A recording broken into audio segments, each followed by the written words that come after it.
Oh, konnichiwa.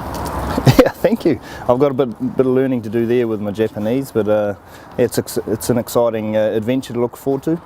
Talk to us about your long relationship with Canterbury Rugby. Well, I'm born and bred here, so Canterbury's home. I've played all my rugby here. Well, I started playing, I haven't played all my rugby here. Went away for a little bit, but it's a special place. I grew up watching the Shield era of the 80s, sitting in the stands singing "Give It a Boot, Robbie." My favourite player was Craig Green.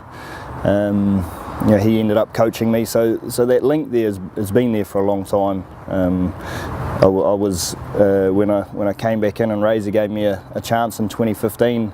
It was probably even more special than wearing the jersey to be able to come back and coach and give back to a province that's pretty special.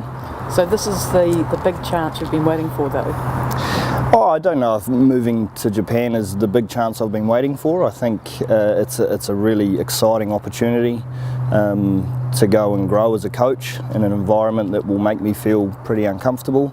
It's a different culture, a different way of doing things, and from a family perspective, just a really cool life experience. I'm fortunate in rugby that it's provided me with so many great life experiences already. This is just going to be the next one.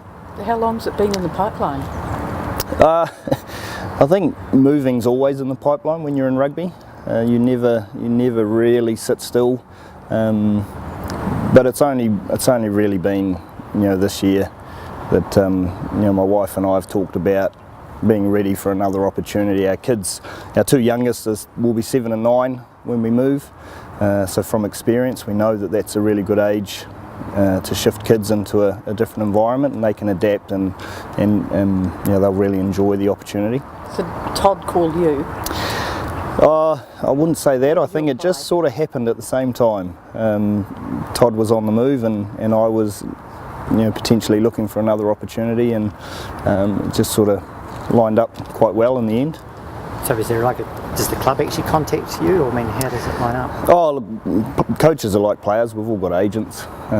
If we feel like we're ready for a different opportunity, then we talk to the agents. The agents let us know what opportunities are out there, and then the process starts. So, yeah. How many years is this? I'm there for 2 campaigns at the moment, so I start 1st of November, so it's a pretty short turnaround post Mitre 10, finish in 2021. Have you played or anything over there before? No, never played in Japan, so this will be my first experience here. So, like I say, it's really exciting. It's going to be a lot of new things, new culture, new people to meet, new ways to try and do things, different challenges. So it's an exciting time. What's your role going to be? Todd, we understand, is going to be the head coach. Is that right? Yeah, Toddy's the boss. So I'll be looking after the attack and the backs, which is a role I've done before. I'm excited to get back to doing that. Certainly have enjoyed being the head coach the last sort of 18 months, and looking forward to the next 6 months to continue that and hopefully carry on doing a reasonably good job, I think. So you've been involved with Todd, obviously, when he was here at the Crusaders. Have you coached with him alongside him? No, never coached with Toddy. So look, again, my history with Todd goes back a long way. He was my first captain, so his last year with Canterbury was my first year. I've always sort of wanted to reconnect with Todd. It was great when I came on with Canterbury that he was still here, so we, the old corridor conversations happened, but never coached directly with him. What's the difference being a head coach to then going back, somewhat I guess we'd say it as a backward step from that scenario, is it, or what is the actual difference? I think you just get to come down a level. Head coach, you're always up in the clouds. You've got to look at big picture and looking forward, looking back, looking left, looking right. You go back to being a role coach, so an assistant coach, then it's detail. You get to coach a little bit more detail. Is it very, you're obviously not worried about recruitment and all of that other stuff at the same time, I don't suppose? No, not with the assistant role. You get involved in conversations, but at the end of the day, the head coach will make the decisions and does most of the work around recruitment. Sounds like the opportunities off the park for your family and things like that are a massive tick for wanting to go. Yeah, it's a huge part of why we've decided to make this move. For me, a rugby decision is never just a rugby decision. Yes, will I get growth opportunity out of this move? Of course I will. But will the family have a great life experience? Yep.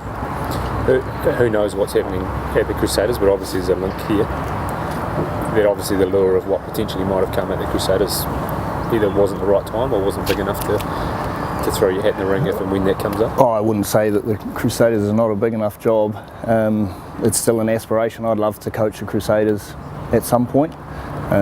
This year, for my wife and I, the right decision was to go offshore.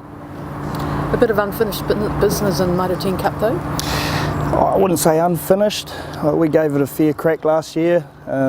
We were good enough. Auckland were just that little bit better.